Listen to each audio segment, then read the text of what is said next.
Okay, Chris, I've ridden into battle with you before. We fought the Nazis on the far side of the moon. Yes. We fought the Soviets on the far side of Mars. Yes. We fought Apple on the far side of Saturn. Yes. Now, we may face our toughest challenge yet.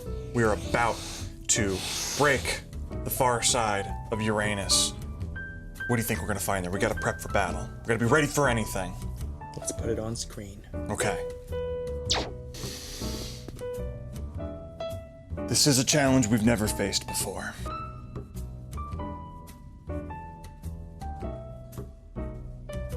Okay. Look at the size of that thing. Okay. That is a huge one. I gotta say, it's not really what I was expecting to find on Uranus. The attention to detail is astonishing. Got all the little hairs on that base. Gotta have hairs around the base. Are we talking about the dick base? Yes, we're talking about the dick base, clearly. Alright. Oof, yeah, I mean, we have to storm that sumbitch. Are you ready to ejaculate? Eject? Eject, yes, that's Tell you what, I'm gonna stay up here and monitor the battle. You get down there and you get that dick. Because my name is Dick. You're right. Not because it's a big penis base, because it's my name. Dick. It's my name. Don't worry, I will take care of the big penis-shaped base by myself. My name's Dick.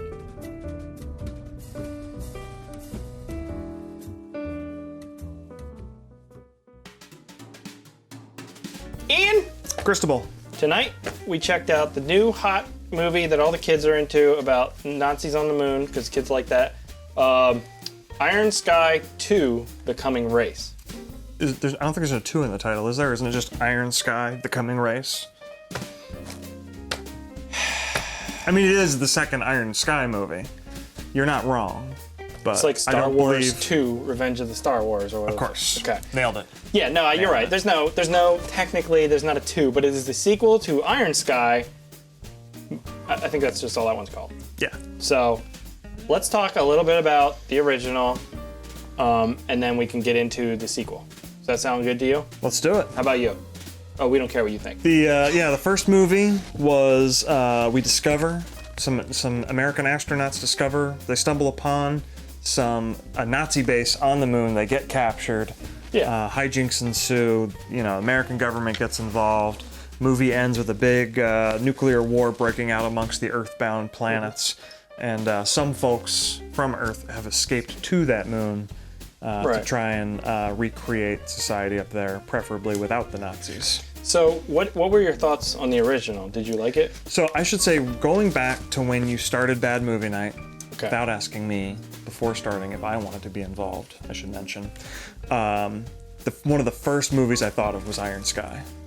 I thought of a few movies. I thought of Iron Sky, I thought Robot Jocks, I thought the FP. Okay. These were all movies that were rolling around in my mind thinking, oh, that's stuff they should cover.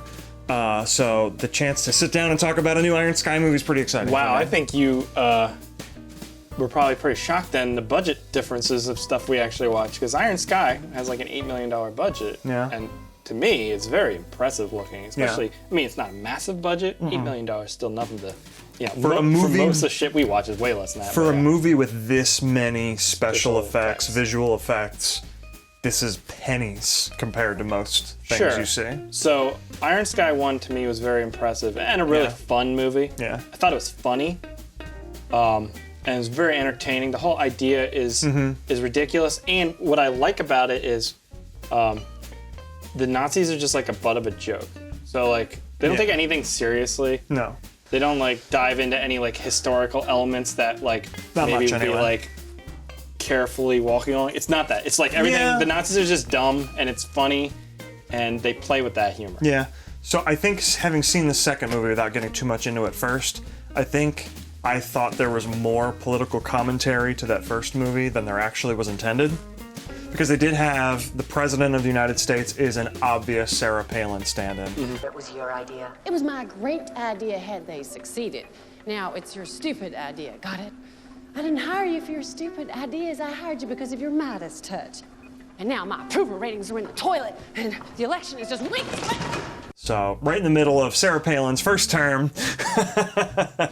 Obviously, that didn't come to be. So I thought there was some political commentary there about the status of American politics and maybe a little bit with Nazis, but not a whole lot. But yeah, I remember the most striking thing to me the first time I watched Iron Sky, especially before I started diving really deep into low-budget movies, is that every scene in that movie felt like a porn was about to break out, didn't it?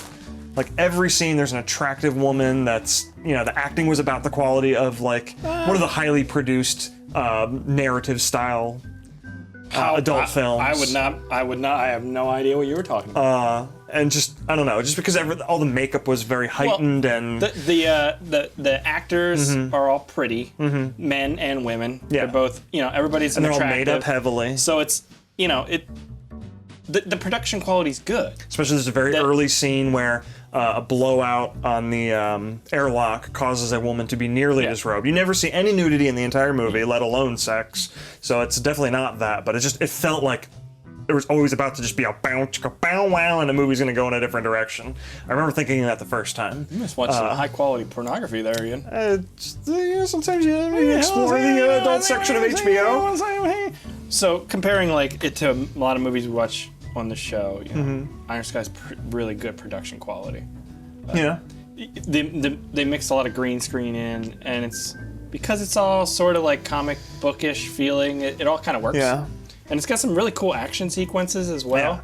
Yeah. So the whole idea is stupid, but it's fun. It's well made. I really like. But I would still say, even though this is more of a budget than a lot of the stuff we cover, it's still.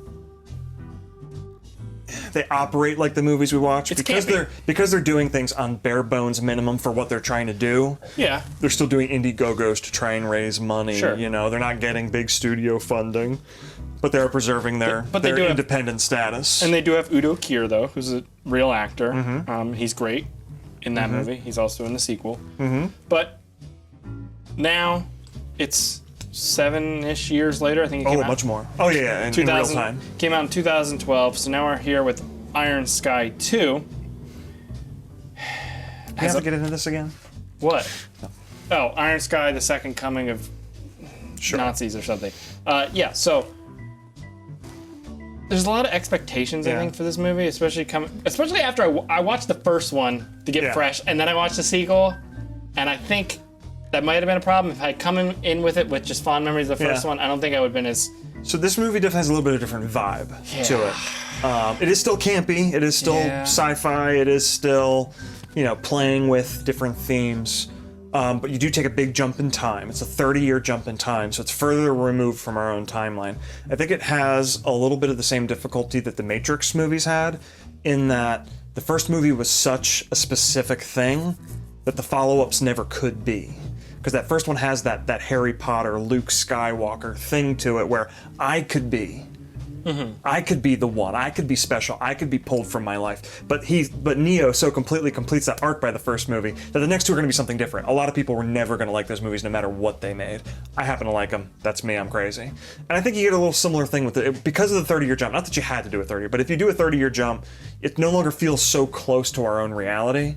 Like, that first movie feels like this could be the timeline we live in. All it takes is for somebody to discover that the Nazis are there because they've been hidden the whole time. So it feels like this is, I mean, obviously the campiness makes it feel off of our own timeline, but it feels potentially very close. Whereas you separate it so much by making it 30 years in the future. Most of life on Earth has been killed. So our main character, she describes herself as a moon person. It's no longer the Americans versus the Nazis. It's now humanity versus reptile people to get into it. Yeah, I mean, but for your comparison, I don't really think you had a character who goes through like a Neo-like arc in the original. No, I think it was just that you never could recapture that feeling. It was my only comparison I was trying to make. Sure, however, maybe not recapture the storyline feeling, but you could recapture the tone And that's where this movie fails for me, is Okay. that it is not in any way funny like the original. And instead, I was Oh, really? cringing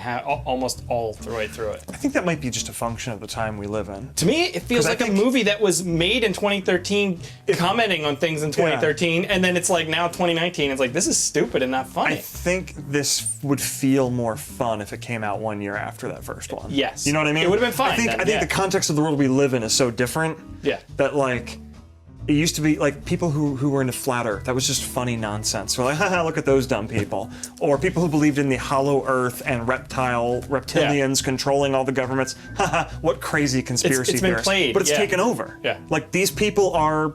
The people who believe these things are in the highest offices of our country now. It's not a joke to me anymore. That being said, I still like this movie. It was goofy. It was dumb. There was a great scene where they did a chariot race using triceratops. Yeah. Tell me you didn't want to see that in a movie. I don't know. I just really couldn't get in his movie. I didn't like the characters, for one. Because everything they said was so cringy, it made me hard to, like, get through this movie.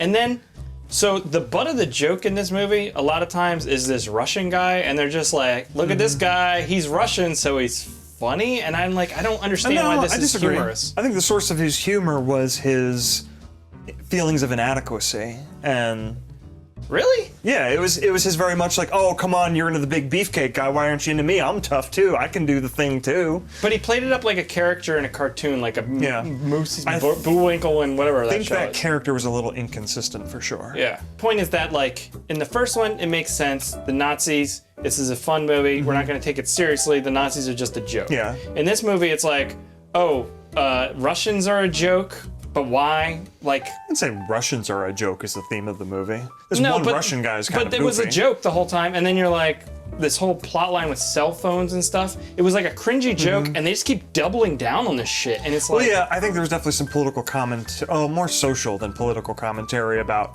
Apple people and their devotion to their brand. Yeah. Which, I don't know, was fine. I thought it was fine for at you? least Okay. funny. I don't know. The fact that it was Tom Green as head of that sect was pretty funny to me. Yeah. It was like the best casting for him ever. So that's just my issue. Otherwise, production quality is great. The visual effects are great. So I think you're wrong overall, though. I think most people who really like the first one are going to like this one, too. I don't think so. I do. I don't think it feels like the first one to me. Yeah, I don't know. It's over the top. It's intentionally stupid. It's goofy. There's reptilians in the hollow earth. There's dinosaurs down there. Hitler rides a Tyrannosaurus Rex. My only complaint is there wasn't more of that. Yeah. I could have used more Hitler and the T-Rex. Yeah, I thought it was a good time. The storyline is ambitious. You know, when you think Iron Sky, you think Moon's Nazis, and it completely flips that on its head, like you say, with the reptile people and shit. And honestly, I could have just used more Moon Nazis. Yeah. I could have used more of an action movie. Yeah. So, did you enjoy the second one more than the first? I would say no, I didn't enjoy it more, but this is a very serviceable sequel. I'm glad I had it. I look forward to more. I was disappointed. I'm always disappointed though, so that's just me. You have no joy in your life. You're dead inside, and we will have to find a way to get your groove back. Like Stella? That'll be our next short film from BMN Films, How Christopher J. Rupert Got His Groove Back. Do you know how Stella got her groove back? I don't. A man, I think? I never saw that movie. That's what I need. Yeah. Apparently I'm not doing it for you. We gotta get Brendan in here. Brendan will help you get your groove back. Yeah, so Iron Sky, The Coming Race, it's okay. If you really, really like the first one, I guess check it out. I was disappointed. Ian liked it, but Ian likes everything, so who knows? Nonsense. And I like nothing, so it always works out. So don't even tune in for our next episode because you already know how it's gonna go. Yeah, at this point, who knows? Anyways, that's gonna do it for this episode. Oh, daddy. Check you later. Oh, Daddy. Isn't that your nickname in high school? What are we gonna find on the far side of Uranus, Chris? No. Just littered with hemorrhoids. Oh. I'm not up for tackling that problem. Lube me up and send me in. All right, let's do it. Let's get the lube. What are we gonna find on the far side of Pluto, Chris? Oh Are we my up to the task? God. Are those people from New Jersey? Oh. What is that base shaped like? Chris Christie's gut?